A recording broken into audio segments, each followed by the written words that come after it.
Hello everyone, this is Brooke Device from TID Research. Today's video, I'd like to talk about Aave V4.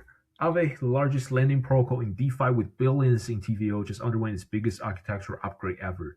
After 2 years of development, Aave V4 is finally here, and it completely changes how DeFi liquidity work. To better understand why this is such a big deal, we first need to look at what was holding Aave V3 back. In Aave V3, protocol used independent market across different networks.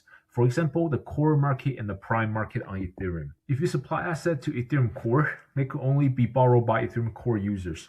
Liquidity in one market could not be used to meet borrower demand in another. This means every time a new market launched with special features or unique risk profiles, it had to bootstrap its own liquidity from scratch. It fragmented the capital, limited economies of scales, and also made it really hard to support new assets without solving their liquidity. V4 solved this fragmentation entirely through a brand new design, and the design is called the hub and the spoke model.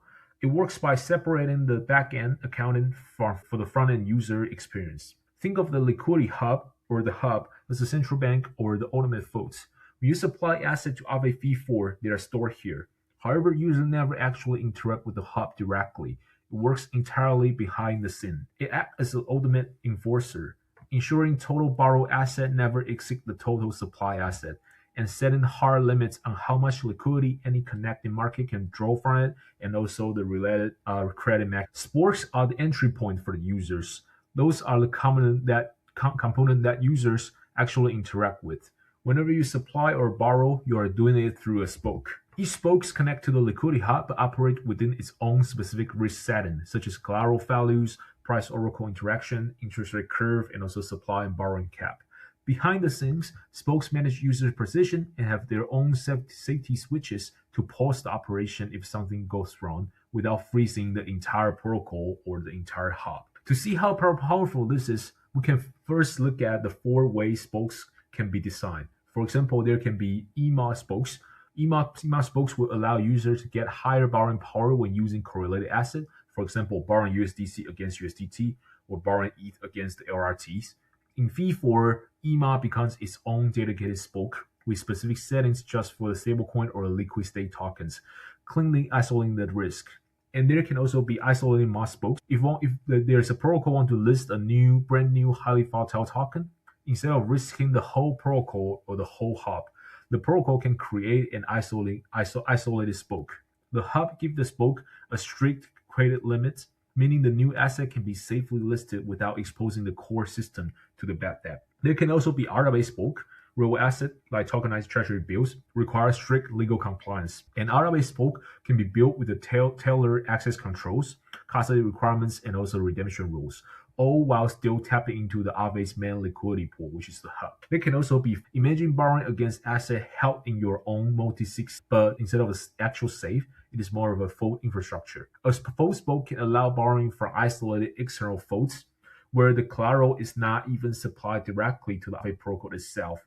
And however, the spoke will handle the risk management entirely within itself, according to the specific credit limits and also the rules set by the hub curators. On top of that, there's one of the biggest innovation for the Aave V4 is the reinvestment module. Beyond the architecture, Aave also tackled the idle capital problem. Historically, Aave had to keep a large chunk of capital sitting idle just to process instant withdrawal. Sometimes up to 30% of the stablecoins have to sit idle.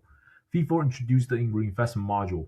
This opt-in governance approved feature automatically takes that idle liquidity and deploys it into low-risk yield strategies, for example, like short-term treasury equivalents. If borrowing demand spikes or a user needs to withdraw, the module automatically rebalances to replenish the hub. This gives lenders a higher baseline APY without sacrificing liquidity. It means the user's money will be always worth. So we talk about a lot for Aave V4. How does it compare to the rest of the market? For example, like Morpho. Over the last couple of years, Morpho exploded in growth by pioneering the permissionless isolated lending market.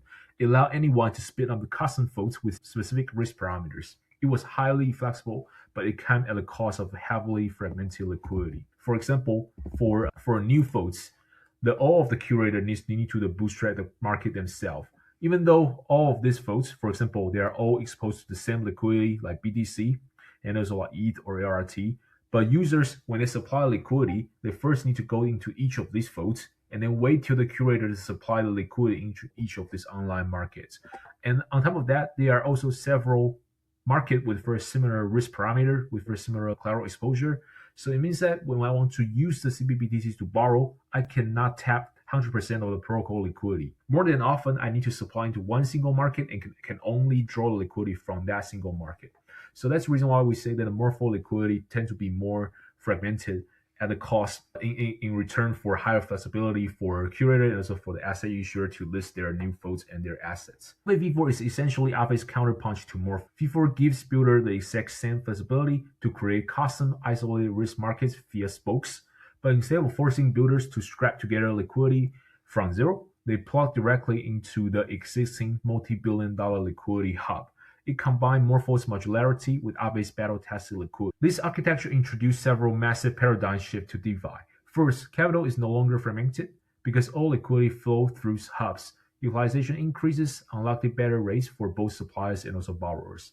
Second, governance become much tighter, much lighter. Aave can add or upgrade a new spoke in the rest of the system. Compared to V3 in the past, because for V3, each asset is exposed. Most of the time, each asset is exposed to every asset in the same market. For example, like Aave, like Ethereum Core, if you supply ETH, you can borrow all of these assets. So it also means that if you supply USDT, you'll be exposed to most of this. So in the past, for Aave V3, when they want to lease the new assets, the whole process tends to be very stringent and almost impossible. With the V4, they can, or the new asset issuer can just add or upgrade a new spoke and therefore have their new asset being integrated without disrupting the whole system. But more importantly, it opens the door for permissionless innovation. Anyone can build a spoke. If it adds value, it can also tap into a liquidity hub as a credit line, letting builders create specialized market while accessing the biggest liquidity network effect in DeFi. With V4, it's no longer just a lending protocol, it's more of a foundational liquidity routing layer for the entire ecosystem.